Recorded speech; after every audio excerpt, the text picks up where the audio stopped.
अब आतंकियों की बची खुची जमीन को भी मिट्टी में मिलाने का समय आ गया है। रात 1:05 से 1:30 बजे के बीच भारतीय सशस्त्र बलों द्वारा अंजाम दिए गए इस कार्रवाई में 9 टेररिस्ट कैंप्स को टारगेट किया गया और पूरी तरह से इसे बर्बाद किया गया।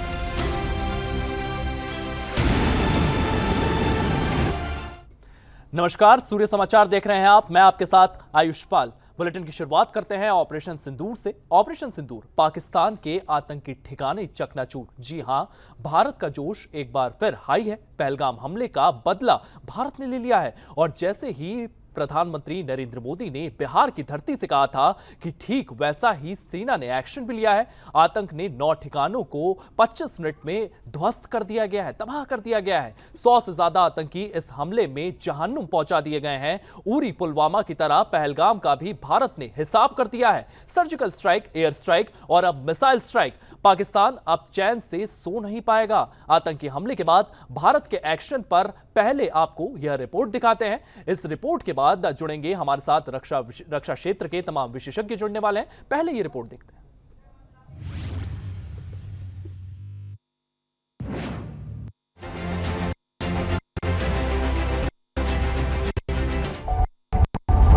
बद का प्रहार, आतंकियों ऑपरेशन सिंदूर ने किया आतंकियों के 9 ठिकाने ध्वस्त।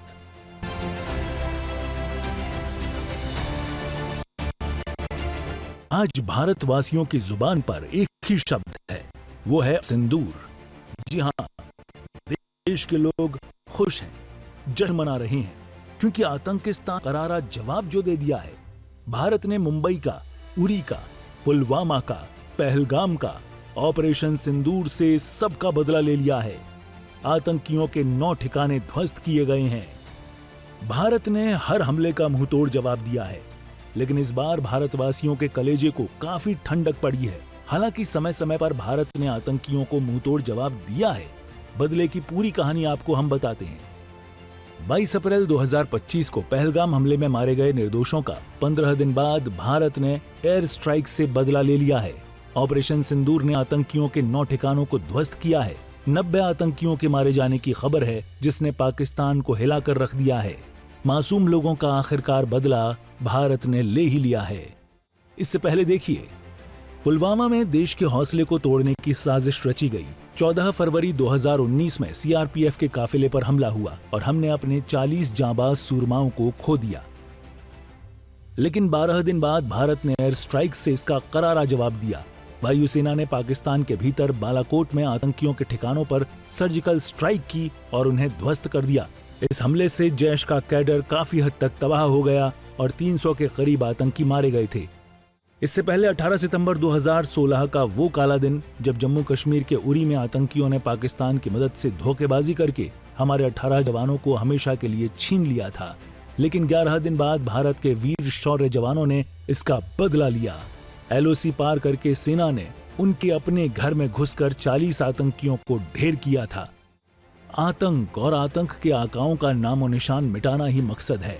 भारत ने ऑपरेशन सिंदूर से आतंकियों को हिलाकर रख दिया है।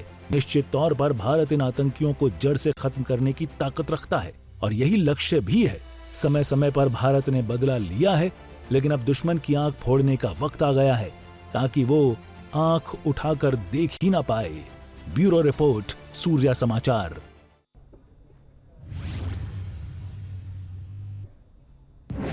तो ऑपरेशन सिंदूर के तहत भारतीय सेना की एक कार्रवाई देखने को मिली है और इसी को लेकर के हमारे साथ हमारे तमाम मेहमान जुड़ चुके हैं। Retired wing commander Satendra Duggal रक्षा विशेषज्ञ के तौर पर हमारे साथ जुड़े हैं। इसी के साथ साथ रिटायर्ड ब्रिगेडियर चंद्र कुमार मुकेश रक्षा विशेषज्ञ रहने वाले हैं, ये भी हमारे साथ जुड़ते हुए नजर आएंगे। रिटायर्ड कैप्टन शशि भूषण जो है रक्षा विशेषज्ञ है, वो हमारे साथ जुड़ चुके हैं। और सबसे पहले मैं कैप्टन शशि भूषण के पास आपको लिए चलता हूं।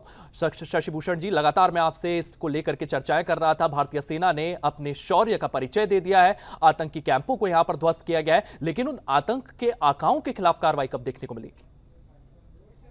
जी, आतंक के आकाओं पर कार्रवाई तो शुरू हो गई।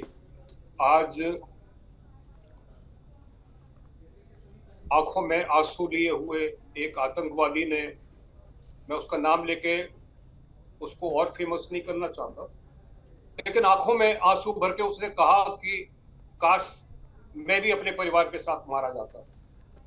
ये खून के आंसू रोएगा, रोज रोएगा, और एक उदाहरण बनेगा सारे पाकिस्तानियों के लिए, सारे जिहादियों के लिए, कि हश्र जो है वो इस तरीके का होता है कि हमारे यहाँ तो कहते हैं कि अश्वत्थामा को वरदान मिला हुआ था अमर होने का, लेकिन श्राप भी मिला हुआ था उसको कि उसके घाव कभी पूरे नहीं होंगे। तो इसको वरदान तो कोई नहीं है, लेकिन इसको ये श्राप लगेगा और ये सारी जिंदगी एक एक क्षण अपने परिवार की याद करेगा, और लोगों के लिए ये नजीर बनेगा कि जिहादियों का अंत इस तरीके से होता है। अंत तो शुरू हो गया। आज लोग कहते हैं किसी 4-5 रोज पहले किसी ने बताया था कि 2000 के करीब इन्होंने ताबूत का ऑर्डर दिया हुआ है जी। आज अनुमान ये है कि करीब 250 के करीब ताबूत तो इन्होंने इस्तेमाल कर लिए। लेकिन ये जी। एक पहला इंस्टॉलमेंट है, आगे आने वाला एक और इंस्टॉलमेंट अभी बाकी है। जब आप ये कहते हैं कि बदला ले लिया, नहीं, बदला नहीं लिया, ये पूरा नहीं हुआ। संपूर्ण बदला तो तब होगा जब इसका, पाकिस्तान का बाल्कनाइजेशन शुरू हो जाएगा। तैयार बैठा हुआ है सिंध, बलूचिस्तान तैयार बैठा है, गिलगिट बाल्टिस्तान एक इशारे में इनसे अलग होने को तैयार है। जी शशि भूषण जी, मैं इसी पर सत्येंद्र दुग्गल जी से सवाल ले लेता हूं। सत्येंद्र जी, जिस तरीके से यहां पर शशि जी ने तमाम बातें रखी हैं, लाल मस्जिद से ये आवाज सुनाई देती है कि हम पाकिस्तान के साथ नहीं खड़े हैं। इसी के साथ साथ बलूचिस्तान के जो पूर्व प्रधानमंत्री है उनकी ओर से बयान दिया जाता है और वो कहते हुए नजर आते हैं कि आपको बांग्लादेश युद्ध तो याद है ना, 90,000 सैनिकों को सबमिट करना पड़ा था, अपने ही सेना के प्रमुख को आंख दिखाते हुए नजर आ रहे हैं। तो पाकिस्तान के भीतर से इस तरीके की आवाज आ रही है। जैसे मेरे फादर जो थे वो उस इलाके से आए थे, तो हम लोग वहाँ की सीरियल काफी इंटरेस्ट से देखते थे। अब तो खैर वो बैन हो चुके हैं, लेकिन क्योंकि हमारी भाषा एक जैसी है, तो हम वो जो वहाँ देखते हैं तो बड़ी क्लियर कट ये इंडिकेशन पिछले 1-1.5 महीने से मिल रही थी, इवन दिस अटैक के पहले से भी मिल रही थी, कि वहाँ के जो नॉर्मल आदमी हैं वो अपनी पाकिस्तान सेना के बरखिलाफ हैं। वो उनका मजाक उड़ाते हैं और वो उनको लेट डाउन करते हैं। इवन जो वहां का जो नॉर्मल आदमी है, नॉर्मल इंसान है, वो अपने पॉलिटिकल पार्टीज के भी अगेंस्ट है और इतना ज्यादा वो उनके बारे में बोलते हैं अपनी लोकल भाषा में कि आपको विश्वास नहीं होगा। और यही रीजन है कि आज हम बात कर रहे हैं कि पाकिस्तान ऑक्युपाइड कश्मीर इंडियन कश्मीर बन जाएगा, बलोच लिबरेशन आर्मी अपना अलग बलोचिस्तान बना लेगी, और ये सब जो है ये इस चीज को हवा देता है और इतना इस चीज को ये मतलब प्रूव करता है कि आज आप डिफेंस मिनिस्टर की बॉडी लैंग्वेज देखिए, आप हमारे प्राइम मिनिस्टर की बॉडी लैंग्वेज देखिए, उन्होंने और जब स्टेटमेंट दे रहे हैं इतना कॉन्फिडेंस है, जो वो बोल रहे हैं इतना मेजर्ड, आराम से अच्छे तरीके से बता के बोल रहे हैं। उनको मालूम है कि लड़ाई लंबी है, लड़ाई की ये सिर्फ शुरुआत है, और उनके कॉन्फिडेंस से आम आदमी में, आम नागरिक में कॉन्फिडेंस जाता है, जबकि पाकिस्तान में ये उलट है। पाकिस्तान में ऐसा नहीं है।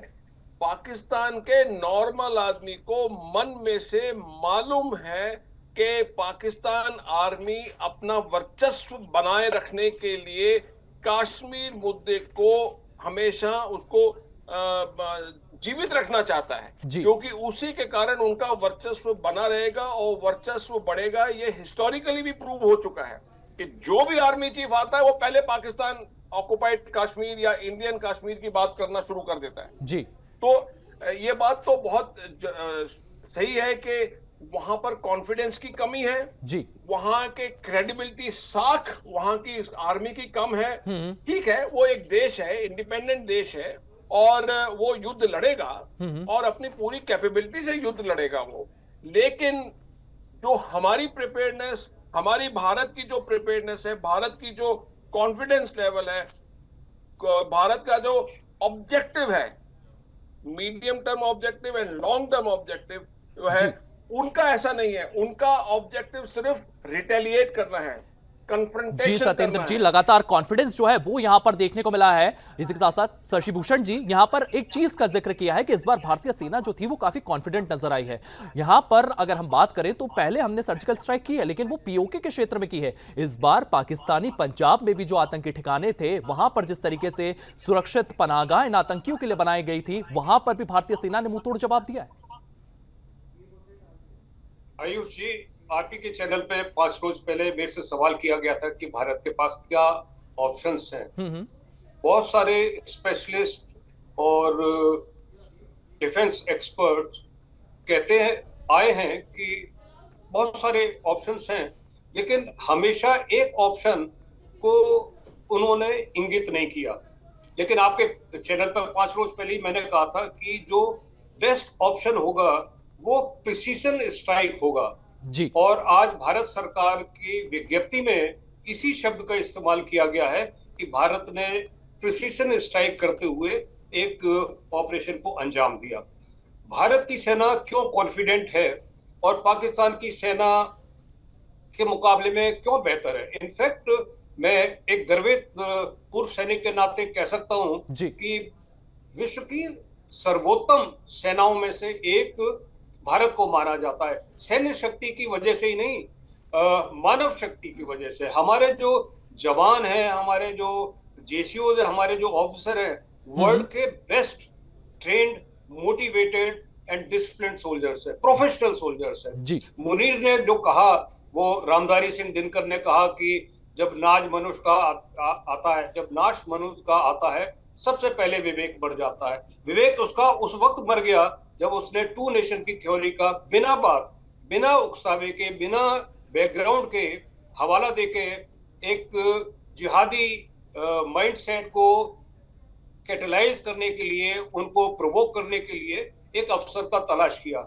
लेकिन यही वो है मुनीर जो फर्जी वीडियो दिखाकर ये जाहिर कर रहा है कि वो फॉरवर्ड लोकेशन में चौकी पर मुआयना करने के लिए पहुंचा। जी शशि जी, जब नाश मनुष्य पर छाता है पहले विवेक मर जाता है। हरि ने भीषण हुंकार किया, अपना स्वरूप विस्तार किया, डगमग डगमग दिग्गज बोले और हरि कुपित होकर बोले। और कहीं ना कहीं हरि यहां पर कुपित हुए हैं और उसका जवाब जो है वो पाकिस्तान को दिया गया है। इसी के साथ साथ मैं सत्येंद्र जी के पास जाना चाहूंगा। सत्येंद्र जी, जिस तरीके से सीडीएस का एक बयान सामने आया है, उनकी ओर से ये ट्वीट किया गया है कि अभी तो पिक्चर बाकी है, मतलब अभी भी बड़े एक्शन भारतीय सरकार और भारतीय सेना लेती हुई नजर आने वाली है।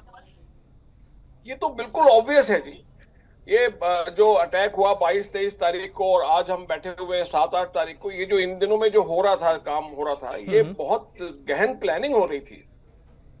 और प्लानिंग जो है अब वो धीरे धीरे ग्राउंड पर उतारी जाएगी। ये सभी को मालूम है, चाहे आपके पास में बेस्ट ऑफ द इक्विपमेंट हो, बेस्ट ऑफ द मशीन हो, लेकिन the men behind the machine are very important. जो इंडिया में ट्रेनिंग सिस्टम्स है, ट्रेनिंग एस्टेब्लिशमेंट है, ट्रेनिंग प्रोसेस है, वो काफी रिगरस है।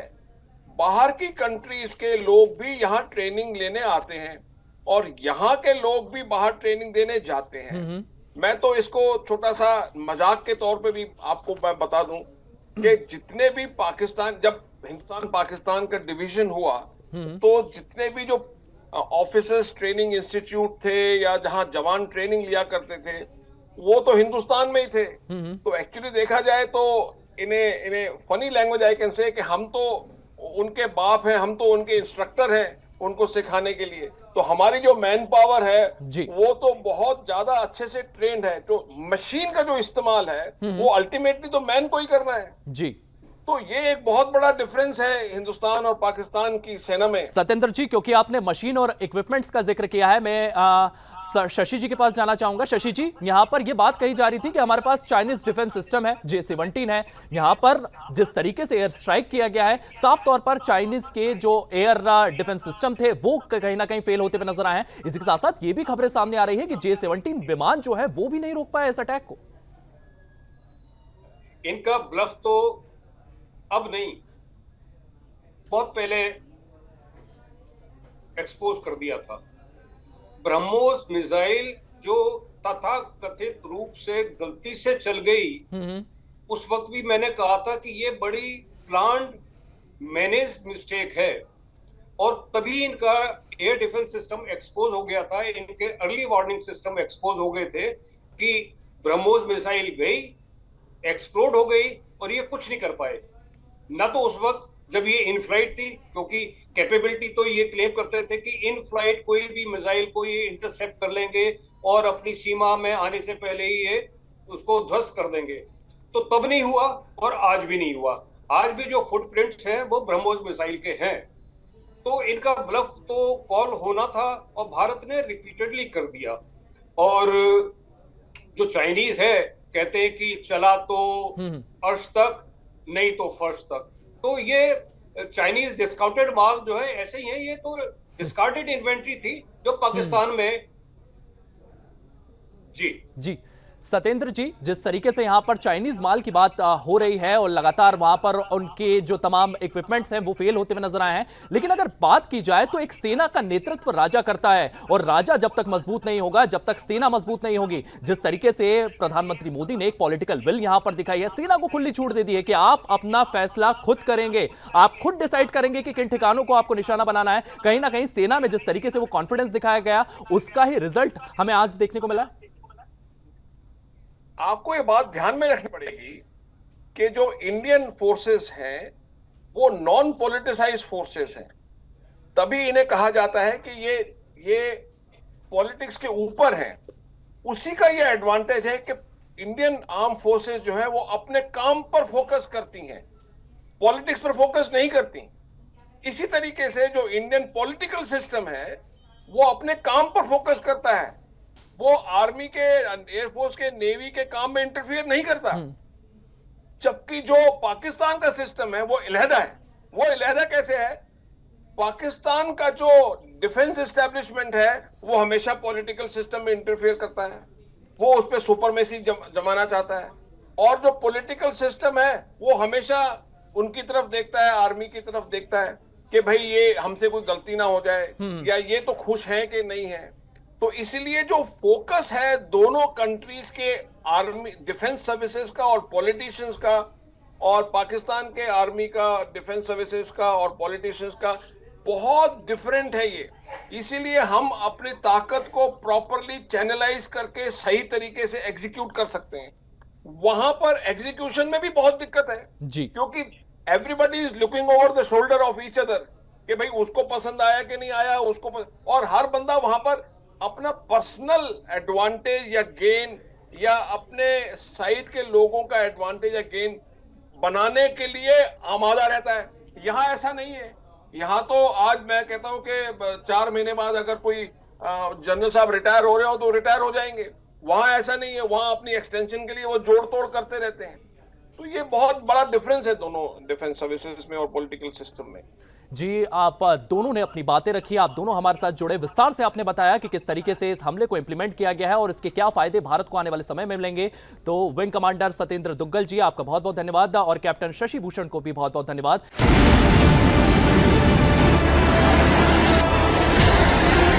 अब आतंकियों की बची खुची जमीन को भी मिट्टी में मिलाने का समय आ गया है।